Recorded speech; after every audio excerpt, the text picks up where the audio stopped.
अरे काफी थक गई हूँ, थोड़ा सा आराम कर लेती हूँ, फिर बाद में काटूंगी। और भूख भी लग गई है, कुछ फल लेके आई थी, वो बैठकर खा लेती हूँ। रानी एक विधवा औरत थी जिसके पति को गुजरे हुए काफी समय हो चुका था।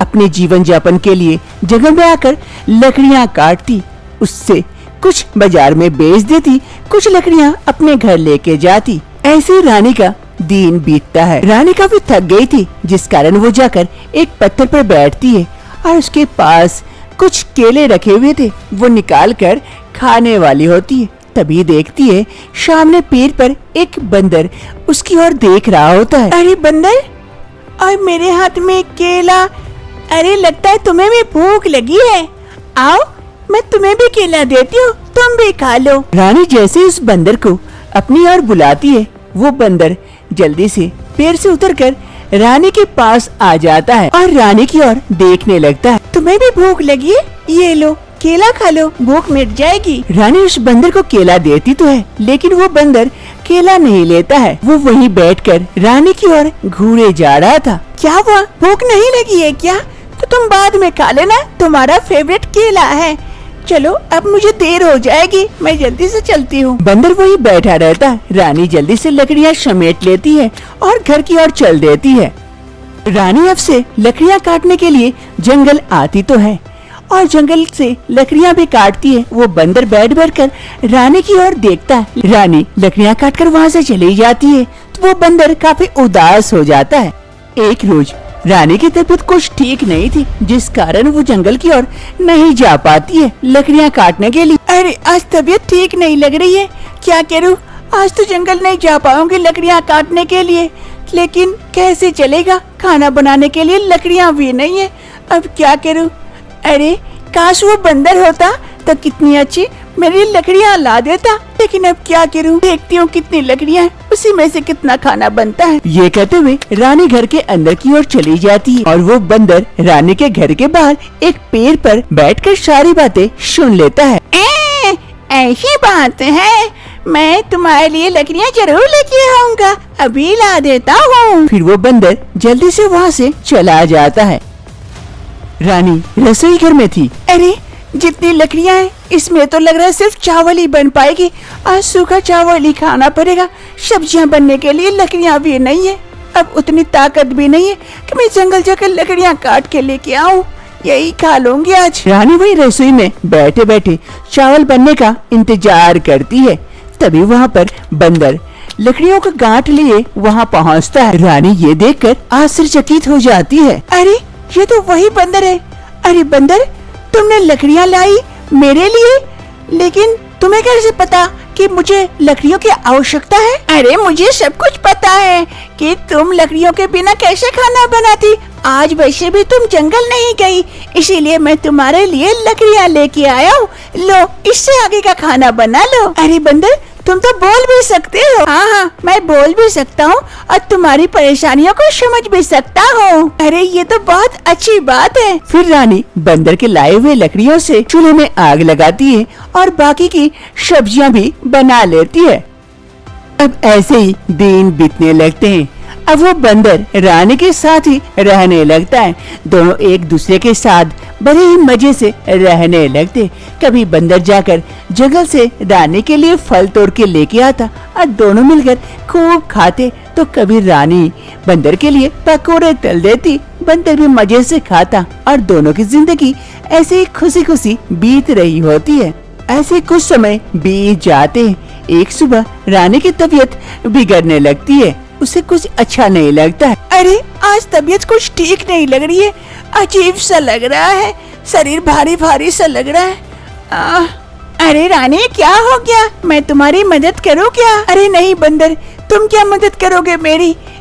मैं दिखा के आती हूँ, फिर देखती हूँ कोई अगर जड़ी बूटी दे देगी तो ठीक हो जाऊंगी। तुम यहीं रहना, घर पर ही, घर की देख रेख करना, मैं आती हूँ। ठीक है, जल्दी आना। फिर बंदर घर पर ही रुकता है और रानी जाती है खुद को दिखाने के लिए। उसकी तबीयत जो खराब लग रही थी। रानी धीरे धीरे चाची के घर पहुँचती है। चाची कहाँ हो आप? अरे रानी, आजा आजा, मैं यहीं बैठी हूँ। रानी घर के अंदर आती है, चाची के पास जाकर बैठती है। बता रानी, क्या दिक्कत हो गई तुझे? अरे चाची, क्या ही बताऊं, शरीर भारी भारी सा लगने लगा है, काफी नींद आने लगी है। क्या करूं, अब जंगल में लकड़ियां काटने भी नहीं जा पा रही हूँ, काफी थक जाती हूँ। देखिए ना जरा, कोई दवाई होगी तो दीजिए ना, ताकि मैं ठीक हो जाऊं। अरे ये क्या बोल रही है? रुक, मैं जरा सा देख लेती हूँ, तुझे अच्छे से चेक कर लूं। फिर चाची रानी के नब्ज चेक करती है, उसे अच्छी तरह से देखती है। उसके बाद कहती है, अरे ये कैसे हो गया रानी? क्या हुआ चाची, कोई दिक्कत है क्या? अरे रानी, तू तो पेट से है। अरे चाची, ये क्या कह रहे हैं आप? मैं पेट से कैसे हो सकती हूँ?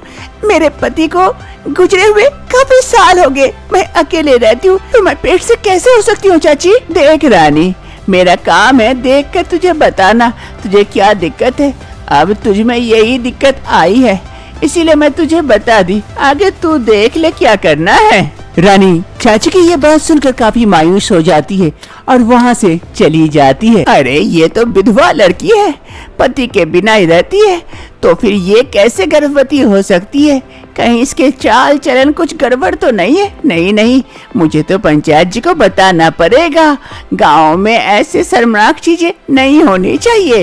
ये बात गांव में हवा की तरह फैल जाती है और सभी कोई गांव वाले मिलकर पंचायत बुलाते हैं। रानी को भी वहाँ बुलाया जाता है जवाब देने के लिए। अरे रानी, हम सभी गांव वाले ये जानना चाहते हैं, आखिर ये बच्चा आया कहाँ से? तुम गर्भवती कैसे हुई, जबकि तुम्हारे पति तो काफी साल पहले गुजर चुके हैं? कहाँ की हो, मुंह काला, हमारे गांव का नाम क्यों बदनाम कर रही हो? अरे नहीं नहीं पंचायत जी, ऐसी कोई बात नहीं है, मैं ऐसा वैसा काम कुछ भी नहीं की हूँ, नहीं पता मैं गर्भवती कैसे हो गई। अरे पंचायत जी ऐसे नहीं बताएगी, इसे तो गांव से निकाल देना चाहिए, हमारे गांव का नाम खराब हो रहा है एक लड़की के कारण, इसे निकाल दीजिए हमारे गांव से। अरे हाँ हाँ पंचायत जी, वो सही कह रहा है, ऐसी औरत को गांव से निकाल देना चाहिए, हमारे गांव पर सवाल उठेंगे। हाँ हाँ निकाल दो। सभी कोई गांव वाले एवं पंचायत जी सभी कोई रानी के खिलाफ खड़े हुए थे। अब रानी को ये गांव छोड़ने से कोई नहीं बचा सकता था।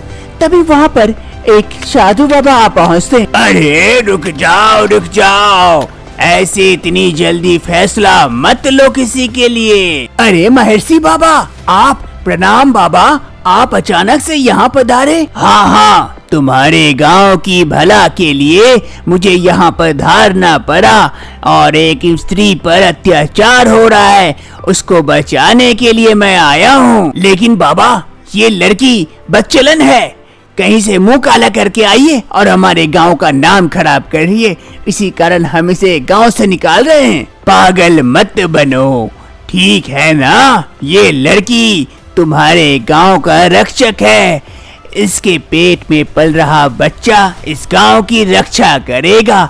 जानते भी हो इसके पेट में किसका बच्चा है? नहीं बाबा, किसका है? ये लड़की जिसके साथ रहती है उसी का बच्चा है। क्या? ये क्या कह रहे हैं बाबा? वो तो एक बंदर है। हाँ बेटी, मैं सब जानता हूँ, किसी श्राप के कारण वो बंदर बन चुका है, लेकिन असल में वो बंदर नहीं इंसान है और उसे श्राप है जिस कारण वो बंदर बना रहेगा। जब तक कि निस्वार्थ आत्मा वाला कोई आदमी उसे छू न ले तब तक वो इंसान नहीं बन सकता बेटी।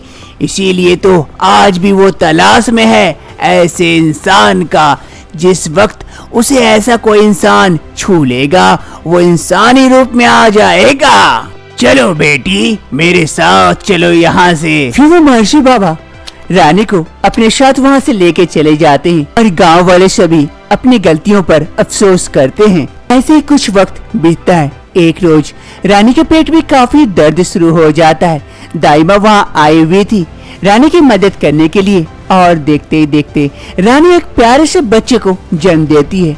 लेकिन ये बच्चा कुछ अजीब सा था, इंसान का सर था लेकिन शरीर बंदर का था। आगे मैया गे, ये कैसा बच्चा है? इंसानी शरीर नहीं है, सिर्फ सर और बंदर का शरीर। अरे वो महर्षि सही कह रहे थे, यही हमारे गांव को बचा सकता है हर मुसीबत से। लो बेटी, तुम अपने बच्चे को संभालो, मैं जाती हूँ। फिर वो दाइमा उस बच्चे को रानी के बगल में रख देती है और वहाँ से जल्दी से भाग जाती है। क्या देख रही हो तुम वहाँ से? यहाँ आओ और बच्चे को गोदी लो, देखो कितना प्यारा बच्चा है। ये सुनते ही वो बंदर धीरे धीरे वहाँ करीब आता है। अरे कितना प्यारा बच्चा है, अरे ले ले, अरे क्या हुआ, मन कर रहा है तो गोदी लो इसे, अच्छा लगेगा। अरे सच में मैं गोदी लूं बच्चा बच्चा। जैसे उस बंदर ने उस छोटे से बच्चे को गोदी लेता है, अजीब से उसके शरीर में हलचल होने लगती है। पूरा शरीर वो वहीं से बच्चे को रख देता है, दूर हट जाता है और देखते ही देखते वो एक इंसानी रूप में बदल जाता है। ये देखकर रानी भी शॉक्ड हो जाती है। अरे तुम तो बंदर थे, इंसान कैसे हो गए? अरे रानी, मेरा श्राप टूट गया, मैं वापस से इंसान बन गया था। काफी सालों तक मैं इस श्राप के कारण बंदर बना रहा और आज देखो मैं वापस से इंसान बन चुका हूँ। ये देखकर रानी पहले आश्चर्यचकित हुई थी, लेकिन अब मनी मन खुश भी होती है। फिर एक रोज रानी और वो बंदर जो इंसान बन चुका था, कुणाल, दोनों शादी रचा लेते पूरे गांव वालों के सामने और अपने उस अजीब बच्चे के साथ आगे की जिंदगी अब खुशी खुशी बिताते हैं। पूरे गांव वाले भी इन दोनों की शादी से काफी खुश होते हैं। अरे इन कपड़ों में मैं खाना कैसे बनाऊं? काफी दिक्कत है, इन कपड़ों को मैं उतार देती हूँ। शीला अपने कपड़े उतार देती है और बिकनी में बैठ जाती है। खाना बनाने के लिए रोटियां तल रही होती है। तभी उसका ससुर जी आते हैं। अरे बहू बहू, एक रोटी देना। अरे अरे बहू, अरे रे राम राम राम राम, मैंने क्या देख लिया? अरे पापा रोटी तो लेते जाइए। राकेश और शीला दोनों एक ही ऑफिस में काम किया करते थे। प्रोजेक्ट के सिलसिले में हर रोज दोनों की मुलाकात होती थी। मुलाकात दोस्ती में बदल जाती है और दोस्ती प्यार में। दोनों एक दूसरे को डेट करने लगते हैं। अरे राकेश, हम दोनों एक दूसरे को कितने अच्छे से जानते हैं, एक दूसरे से प्यार भी करते हैं, तो चलो ना इस प्यार के रिश्ते को शादी के बंधन में बांध ले। अरे हाँ शीला, मैं भी तो यही सोच रहा था। हम पंडित जी से बात करके शादी कर लेंगे मंदिर में। और तुम्हारे घर वाले? अरे वो तो गांव में रहते हैं ना, शादी के बाद वहाँ चलेंगे हम दोनों। हाँ राकेश, मुझे भी गांव खूब पसंद है। एक अच्छा दिन देखकर राकेश और शीला दोनों मंदिर में आकर शादी रचा लेते हैं। दोनों इस शादी से काफी खुश होते हैं। शादी के बाद राकेश शीला को लेकर गांव पहुंच जाता है। घर में राकेश का बाबूजी रामलाल बैठकर चाय पी रहे होते। तभी राकेश आवाज लगाते, माँ, बाबूजी। अरे कौन है, कौन? अरे बाबूजी, मैं हूँ राकेश। अरे राकेश बेटा, तू अचानक से, और ये साथ में कौन है? अरे बाबूजी, ये आपकी बहू है। शादी रचाकर हम यहीं सीधा चले आए हैं। अरे वाह वाह, ये तो बहुत खुशी की खबर है। अरे सुनती हो? अरे भाग्यवान, जल्दी आओ जल्दी, देखो राकेश आया है, साथ में बहू भी लाया है। ये बात सुनते ही राकेश की माँ शांति देवी दौड़े दौड़े वहाँ आ पहुँचती है। अरे राकेश बेटा, राकेश बेटा, अरे बहू, अरे बड़ी प्यारी बहू है, कितनी सुंदर है। अच्छा क्या बेटा शहर से शादी करके आ गया? यहाँ तो तुमको इतनी सुंदर लड़की मिलती ही नहीं। अरे जाओ जाओ, बहू को घर के अंदर लेके जाओ। अरे राकेश बेटा, आओ यहाँ बैठो, कुछ बातें भी कर लूं तुमसे। इधर शीला शांति देवी के साथ घर के अंदर चली जाती है और राकेश जाकर अपने बाबूजी के बगल में बैठता है और दोनों बातें करते हैं खूब। दूसरी सुबह शांति देवी अपनी बहू शीला को लेकर रसोई आती है। अरे बहू, ये देख, ये हमारा रसोई है। आज तुम्हारी वैसे भी पहली रसोई है, तो कुछ भी आता है तो अच्छा सा बना देना, ताकि सबका दिल जीत लो। हाँ माँ जी, जरूर जरूर कुछ बनाती हूँ अच्छा सा। ठीक है बहू, तू बना, मैं तब तक घर का काम देखती हूँ। शांति देवी वहाँ से चली जाती है और इधर शीला, अरे अब मैं क्या बनाऊँ, कुछ भी तो नहीं आता है।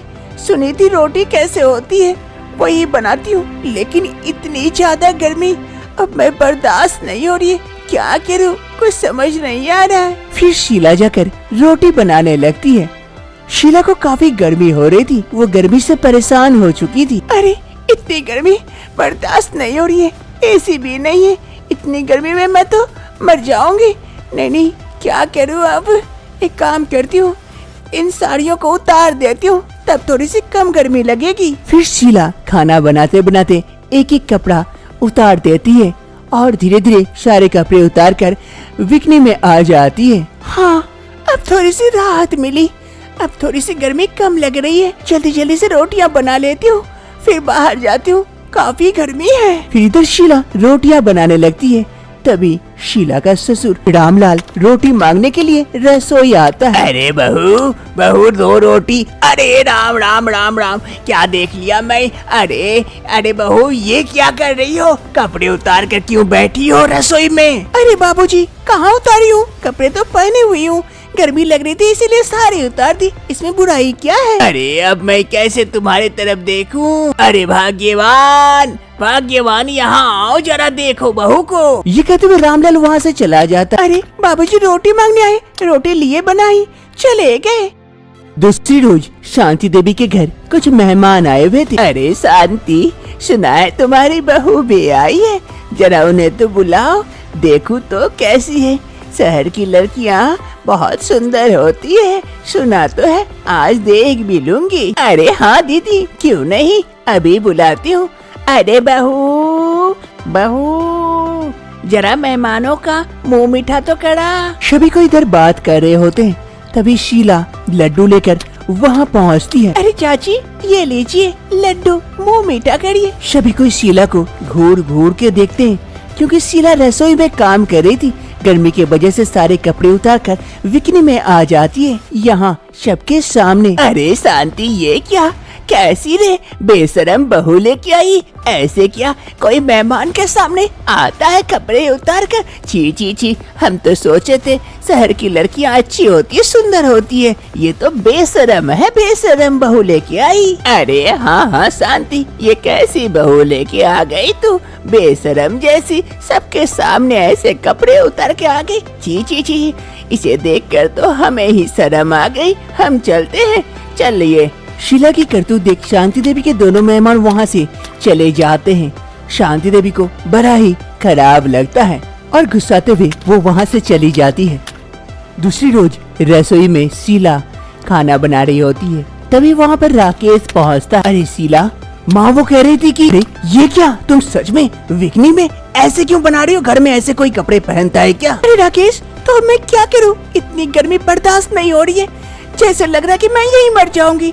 अब सारे कपड़े पहन के अगर खाना बनाई तो कैसे? कम से कम कोई नहीं समझ रहा है, तुम तो समझने की कोशिश करो। इतनी ज्यादा गर्मी है और ऊपर से खाना भी बनाना है, कैसे करूँ राकेश, तू भी बताओ। हाँ शीला, ये बात तो सही है, रसोई में और ज्यादा गर्मी बढ़ गई है, अब तो यहाँ रहना ही मुश्किल है। तुम तो खाना भी बना रही हो, देखता हूँ क्या कर सकता हूँ मैं।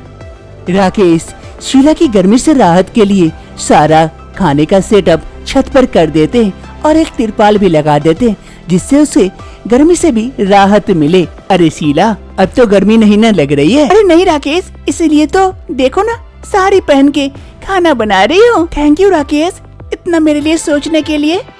शीला सबके लिए खाना बनाई थी, सभी कोई खाने की खूब तारीफ करते हैं और शीला पूरे कपड़े में साड़ी पहन कर आई थी। ये देखकर उसकी सास भी काफी खुश होती है। माँ जी, और पनीर की सब्जी दूं? अरे नहीं बहू, आज तो ऐसे ही मन भर गया और खाना भी बहुत ही अच्छा बना है। अब शीला को और गर्मी नहीं होती है रसोई बनाते समय, क्योंकि वो छत पर खाना जो बनाती है और अपने परिवारजनों के साथ खुशी खुशी आगे की जिंदगी बिताती है।